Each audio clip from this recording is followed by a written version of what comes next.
Hello बच्चों, कैसे हैं आप सभी। होप करती हूँ सभी बहुत अच्छे होंगे। और मैं आप लोग के लिए लेकर आई हूँ डीएनए की संरचना। स्ट्रक्चर ऑफ डीएनए बहुत ज़्यादा इंपॉर्टेंट है। इसको मैं ऑलरेडी आप लोगों को पहले भी बता चुकी हूँ, बट मैं एक बार आपका रिवीजन करवा देती हूँ।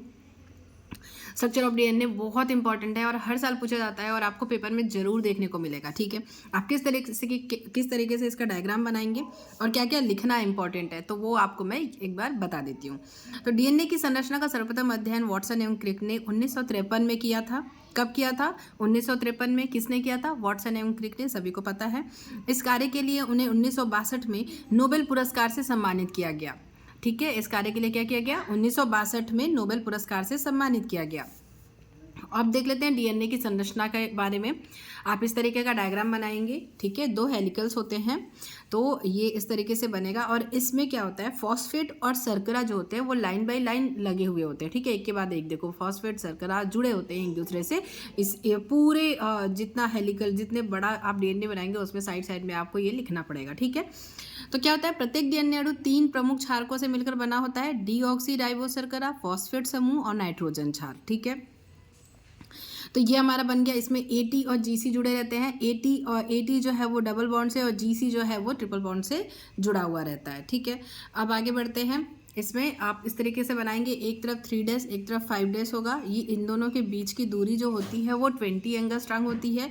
और 10 क्षारकों के बीच में, यहाँ से लेके जैसे इसको गिनेंगे, अगर 10 क्षारकों के बीच की दूरी होती है 34 एंगस्ट्रॉम। आप बता देंगे कि इसे बोलते हैं हम नाइट्रोजन क्षार। ये है पॉलीन्यूक्लियोटाइड। अब इसके बाद बढ़ते हैं। नाइट्रोजन क्षार जो होते हैं वो 4 होते हैं, एडिनिन, ग्वानिन, साइटोसिन और थाइमिन।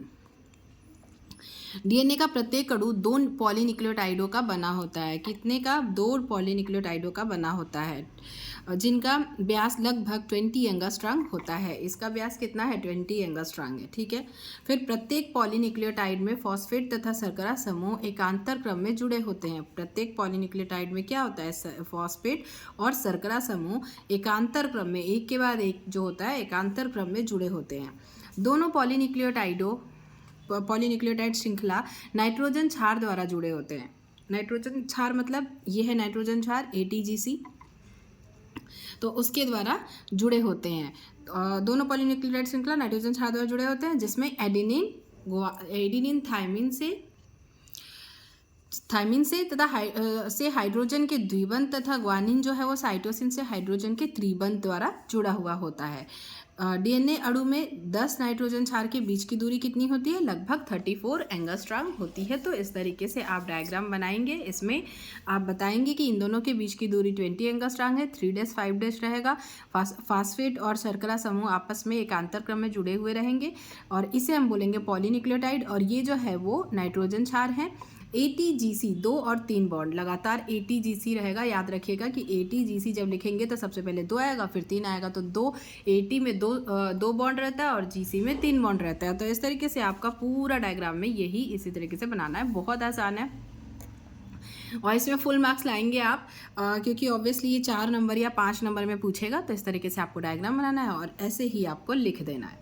तो वीडियो अगर अच्छी लगी होगी, हेल्पफुल लगी होगी, तो वीडियो को लाइक कीजिएगा, शेयर कीजिएगा। चैनल पर नए हैं तो चैनल को सब्सक्राइब जरूर कर लीजिएगा। और ऐसी वीडियोज़ के लिए thanks for watching. All the best for exam.